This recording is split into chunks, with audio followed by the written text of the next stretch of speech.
Ebola virus தொடர்பாக ஒரு அச்சம் நிலவி வரும் சூழல்ல பெங்களூருல இருந்து உகாண்டால இருந்து பெங்களூரு வந்தவரை தனிமைப்படுத்தி கண்காணிப்பு நடைபெற்று வருகிறது.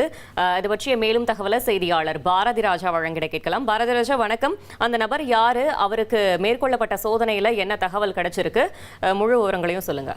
கண்டிப்பாகவே ஆப்பிரிக்க நாட்டின் பல்வேறு பகுதிகளில் எபோலா வைரஸ் தாக்கம் தொடர்ந்து பரவி வருது எல்லாருக்குமே தெரிந்தது. உலக நாடுகள் அனைத்துமே எச்சரிக்கையாக இருக்க வேண்டும் என அறிவுறுத்தப்பட்டிருந்தது. இந்தியாவை பொறுத்த மட்டும் மத்திய சுகாதாரத்துறை ஏற்கனவே வெளிநாடுகளில் இருந்து வரும் பயணிகளுக்கு இது போன்ற முன்னெச்சரிக்கை நடவடிக்கையாக சோதனைகள் நடத்த வேண்டும் என கூறப்பட்டிருந்தது. இந்த நிலையில தான் உகாண்டால இருந்து பெங்களூரு கெம்பகோடா சர்வதேச விமான நிலையத்திற்கு வந்த ஒரு பயணி இந்த எபோலா வைரஸ் தாக்கத்தின் அறிகுறிகள் இருந்ததாக கருதப்பட்டது. எப்படின்னா இருந்ததுன்னா அவருக்கு கடுமையான உடல் வலி, அதே போல தலைவலி, காய்ச்சல் போன்ற பல்வேறு அறிகுறிகள் இருந்தது. இதைத் தொடர்ந்து உடனடியாக அவர் தனிமைப்படுத்தப்பட்டார்.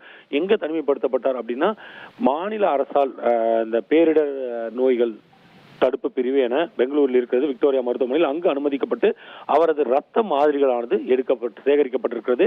சேகரிக்கப்பட்டு பூனேவில் உள்ள NIV national institute of virology ஆய்வகத்திற்கு அனுப்பப்பட்டிருக்கிறது. அங்கு பரிசோதனை முடிவுகள் வர காத்திருக்கிறது. அந்த முடிவுகளில் தான் அவருக்கு எபோலா தாக்கம் இருக்கிறதா என்பது கண்டறியப்படும். இது ஒரு பக்கம் இருந்தாலும் கூட அவரது உடல்நிலையில் அந்த உடல் வலியை தவிர வேறு எந்த காய்ச்சல் எல்லாம் ஓரளவுக்கு குறைந்திருக்கிறது. நோய் எதிர்ப்பு சக்தி எல்லாம் மாத்திரைகளுக்கு கட்டுப்பட்டு வருகிறது என கூறப்பட்டிருக்கிறது. இந்த உடல் வலிதான் தொடர்ந்து அவருக்கு இருந்து வருவதாக மருத்துவர்கள் தரப்பில் தெரிவிக்கப்பட்டிருக்கிறது. ஏற்கனவே இந்த எபோலா வைரஸ் தாக்கம் ஏற்பட்டால் அந்த நோயாளிகளை சிகிச்சை அளிப்பதற்காக சிறப்பு வார்டுகள் உருவாக்கப்பட்டு அது செயல்பாட்டில் முன்னெச்சரிக்கை நடவடிக்கை செயல்பாட்டில் வைக்கப்பட்டிருக்கிறது. அந்த வார்டில் தான் தற்போது அவர் தனிமைப்படுத்தப்பட்டு அவருக்கு சிகிச்சையானது அளிக்கப்பட்டு வருகிறது.